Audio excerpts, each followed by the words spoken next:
दुनिया के इतिहास में आपने इंसानों के बड़े बड़े साम्राज्य, आलीशान महल और विशालकाय शहर देखे होंगे। लेकिन क्या आपने कभी चींटियों का एक ऐसा शहर देखा है जो इंसानी बस्तियों से भी बड़ा है? एक ऐसा रहस्यमयी साम्राज्य जहां इंसानों की सरकार नहीं बल्कि करोड़ों अरबों चींटियों का राज चलता है। राजस्थान की मरुधरा, जो अपने किलों और राजा महाराजाओं के इतिहास के लिए जानी जाती है, उसी राजस्थान के एक कोने में छिपा है एशिया का सबसे बड़ा और सबसे रहस्यमयी चींटी साम्राज्य। इसे स्थानीय भाषा में कहा जाता है कीड़ी नगरा। जरा सोचिए, एक या दो बीघा नहीं, बल्कि पूरे 150 बीघा यानी करीब 90 एकड़ से भी ज्यादा जमीन पर फैला यह चींटियों का एक ऐसा शहर है जिसे देखकर बड़े से बड़ा वैज्ञानिक भी दंग रह जाता है। यह कोई साधारण जगह नहीं है, बल्कि आस्था, विज्ञान और इतिहास का एक ऐसा अनसुलझा रहस्य है जिसे आज हम राजस्थानी टॉक पर पूरी गहराई से डिकोड करने वाले हैं। यह अनोखा और चमत्कारी स्थान राजस्थान के जालोर जिले में स्थित है। जालौर के भीनमाल कस्बे से करीब 13 किलोमीटर दूर बसा है एक छोटा सा गांव जिसका नाम है निम्बावास। इसी निम्बावास गांव की सरहद पर स्थित एक विशाल ओरण यानी कि पवित्र जंगलात की जमीन पर यह कीड़ी नगरा बसा हुआ है। ओरण उस जमीन को कहते हैं जहां पेड़ों को काटना या प्रकृति को नुकसान पहुंचाना पूरी तरह से वर्जित होता है। अब आपके मन में यह सवाल जरूर उठ रहा होगा कि आखिर यह सब कब शुरू हुआ? इस चींटी शहर की शुरुआत कब हुई? इस रहस्य को जानने के लिए हमें सदियों पीछे इतिहास के पन्नों को पलटना होगा। स्थानीय बुजुर्गों और लोक मान्यताओं के अनुसार यह कीड़ी नगरा कोई 50 या 100 साल पुराना नहीं है। यह सदियों पुराना साम्राज्य है।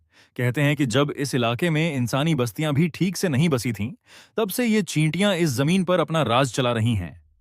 पीढ़ी दर पीढ़ी लोग बदलते गए, हुकूमतें बदल गईं, राजाओं का दौर गया और लोकतंत्र आया। लेकिन इस ओरण की जमीन पर चींटियों का यह साम्राज्य कभी कम नहीं हुआ, बल्कि समय के साथ और बड़ा होता चला गया।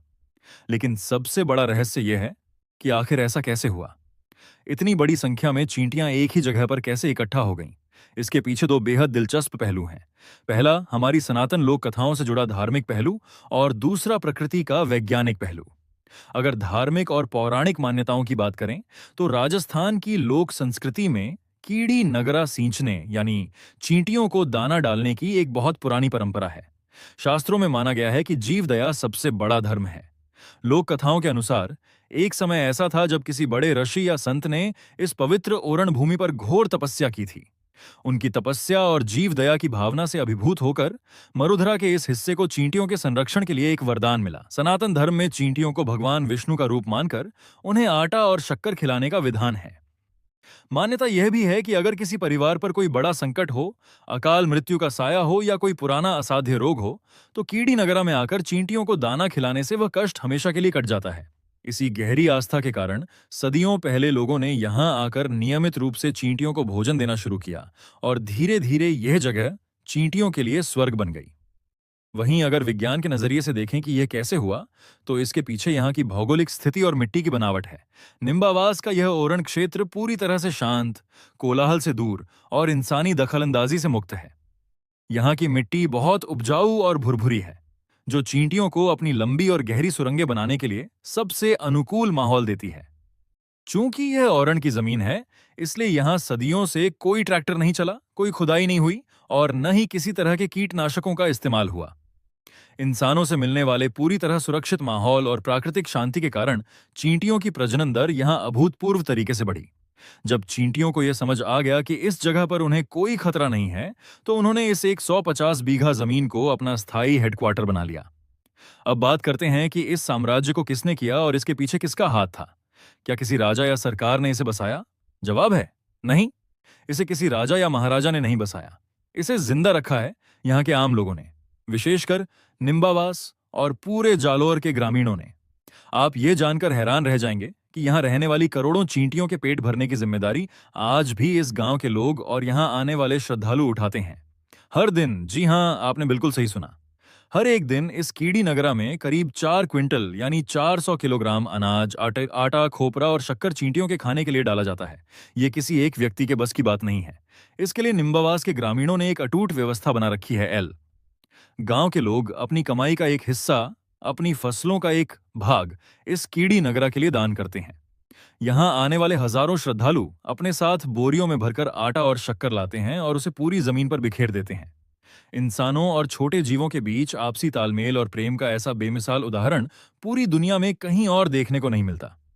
लेकिन यहाँ एक और सबसे बड़ा सवाल खड़ा होता है कि आखिर क्या करना था और किसके कारण ये आज भी कायम है। दरअसल पुराने समय में हमारे पूर्वजों का मुख्य उद्देश्य प्रकृति और जीवों के बीच एक संतुलन बनाना था। राजस्थान एक ऐसा प्रदेश रहा है जहां अकाल और सूखा पड़ना बेहद आम बात थी। जब अकाल पड़ता था तो इंसानों के साथ साथ ये छोटे मूक जीव भी दाने दाने को तरस जाते थे। हमारे पूर्वजों ने यह नियम इसलिए बनाया ताकि अकाल के समय भी इन मासूम जीवों की जान बचाई जा सके। जीव दया की इसी भावना के कारण यह सिलसिला कभी नहीं टूटा। अब आपके दिमाग में यह कौतूहल हो रहा होगा कि आखिर वहां का नजारा कैसा होता है, वहां लोग कैसे रहते हैं और वर्तमान में यानी अब वहां क्या हो रहा है। जब आप निम्बावास के इस कीड़ी नगरा में कदम रखेंगे तो आपको चारों तरफ सिर्फ और सिर्फ मिट्टी के छोटे छोटे पहाड़ और घर दिखाई देंगे, जिन्हें चींटियों ने खुद बनाया है। यहाँ की जमीन पर पैर रखने के लिए भी आपको 100 बार सोचना पड़ेगा, क्योंकि हर एक इंच जमीन पर करोड़ों चींटियां रेंगती हुई दिखाई देती हैं। लेकिन सबसे ताज्जुब की बात जानते हैं क्या है? यहां आने वाले लोग नंगे पैर घूमते हैं, चींटियों को दाना डालते हैं, लेकिन आज तक किसी भी श्रद्धालु को इन चींटियों ने कभी नुकसान नहीं पहुंचाया, कभी काटा नहीं। यह इस जगह का सबसे बड़ा चमत्कार माना जाता है। वर्तमान समय में यह जगह सिर्फ एक धार्मिक स्थल नहीं रह गई है, बल्कि अब यह पूरे भारत के सैलानियों और प्रकृति प्रेमियों के लिए आकर्षण का एक बहुत बड़ा केंद्र बन चुकी है। दूर दराज के राज्यों से लोग इस अद्भुत नजारे को देखने और अपनी मन्नतें पूरी करने के लिए यहां आते हैं। लोग यहां आते हैं, मन को शांति मिलती है और वे चींटियों के इस विशाल साम्राज्य को देखकर दंग रह जाते हैं। लेकिन इस कहानी का एक दूसरा पहलू भी है जो हमें सोचने पर मजबूर करता है। अब क्या हो रहा है? अगर इस पर बात करें तो बढ़ती हुई आधुनिकता और लापरवाही इस पवित्र जगह के लिए एक बड़ा खतरा बनती जा रही है। आज के समय में यहां आने वाले कई पर्यटक अपने साथ प्लास्टिक की थैलियां, रैपर्स और बोतलें लेकर आते हैं। वे चींटियों को आटा तो डालते हैं, लेकिन उस आटे की प्लास्टिक की थैलियों को वहीं औरण की जमीन पर फेंक कर चले जाते हैं। यह प्लास्टिक कचरा जहां एक तरफ पर्यावरण को भारी नुकसान पहुंचा रहा है, वहीं दूसरी तरफ पेड़ों की जड़ों को और चींटियों के प्राकृतिक घरों को ब्लॉक कर रहा है। यहाँ के स्थानीय जागरूक युवा अब सोशल मीडिया और वीडियो के माध्यम से लोगों को जागरूक कर रहे हैं कि आप यहाँ पुण्य कमाने आइए, लेकिन अपनी लापरवाही से पाप के भागीदार मत बनिए। प्लास्टिक को साथ वापस ले जाइए और इस पावन धरा को साफ रखिए। अब सबसे महत्वपूर्ण सवाल, कब तक होगा? यानी इस कीड़ी नगरा का भविष्य क्या है? यह साम्राज्य कब तक ऐसे ही फलता फूलता रहेगा? जब तक इंसानों के दिलों में जीव दया की भावना जिंदा रहेगी, जब तक निम्बावास के ग्रामीणों का यह अटूट विश्वास कायम रहेगा, और जब तक इस 150 बीघा औरण भूमि को इंसानी कंक्रीट के जंगलों और कमर्शियल माइनिंग से बचाकर रखा जाएगा, तब तक चींटियों का यह साम्राज्य ऐसे ही अमर रहेगा। यह जगह हमें सिखाती है कि प्रकृति के साथ खिलवाड़ किए बिना भी हम जीवों के साथ शांति से सह अस्तित्व में रह सकते हैं। जालोर का यह कीड़ी नगरा इस बात का साक्षात प्रमाण है कि अगर इंसान चाहे तो वह विनाश किए बिना भी प्रकृति का सबसे बड़ा रक्षक बन सकता है।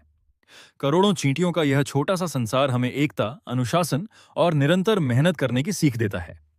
अगर आपको जालोर के इस अनोखे और एशिया के सबसे बड़े कीड़ी नगरा का यह अनसुना रहस्य पसंद आया हो, तो इस वीडियो को ज्यादा से ज्यादा शेयर करें, ताकि हर भारतीय को राजस्थान के इस अनूठे चमत्कार के बारे में पता चल सके। अपने विचार कमेंट बॉक्स में जरूर बताएं और ऐसे ही राजस्थान के छिपे हुए गौरवशाली इतिहास और रहस्यों को जानने के लिए आपके अपने चैनल राजस्थानी टॉक को सब्सक्राइब करना बिल्कुल न भूलें। राम राम सा।